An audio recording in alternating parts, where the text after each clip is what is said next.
y'all, it's mid-August, and it has been a very active hurricane season so far. We've already had 10 named storms, which I believe is the most on record.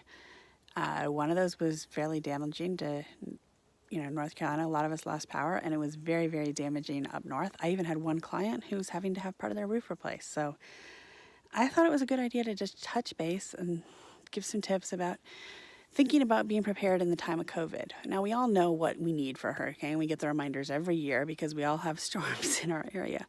But have you thought about the fact that we have supply chain disruptions this year? I mean, it's 2020. What else would you expect? So one thing I've been thinking about doing is every time I go to the store, buying a little bit extra. I don't want to be the person hoarding toilet paper. I don't think any of us need to be that person. But I made sure I have some bottled water, and if I see some at the store, I'll pick up another 6-pack. If I need batteries, I made sure I have them, and then if I don't, when I'm in Costco, I throw in a bunch more. I have made sure that I have my power chargers fully charged, my power blocks fully charged at all times. And I have, because of earlier in the year, enough canned food to get me through a few days. I don't have a go bag, but I've thought about making one and just keeping it in my car and keeping an extra bit of hand sanitizer and masks in there because you just never know what you're going to need. And I also have documented for insurance a video that I walked through my house and videoed everything that I own so that people can, if something were to happen, it can all be replaced and the value calculated. So that's one thing I've been doing to just sort of make sure, I'm not panic buying and avoiding stores and crowds when it comes to a named storm coming to our area. So I would encourage you all to do the same.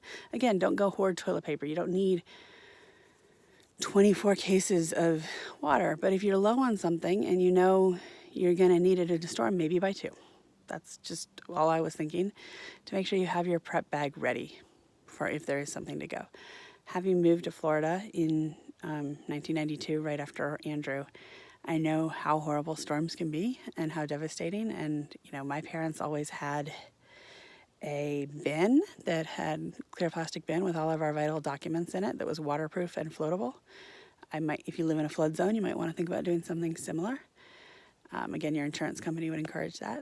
And just good luck to all the parents out there on the first week of school. And you might have noticed I'm not exactly in Durham right now. I am very fortunate in spending some time working from remotely and with my family all in town, and I'm excited and thrilled about that. But I am open for referrals. We are doing a listing consult today. I have a client service manager going to the house, and I will be zooming in and watching it. So I am working just as hard for you from a remote location, and I look forward to talking to you soon. If you have any questions or feedback, let me know. And again, just try to be smart and prepared. The last thing we need is to be caught off guard by a storm this year. Stay safe, stay healthy, wear your mask, and use sanitizer.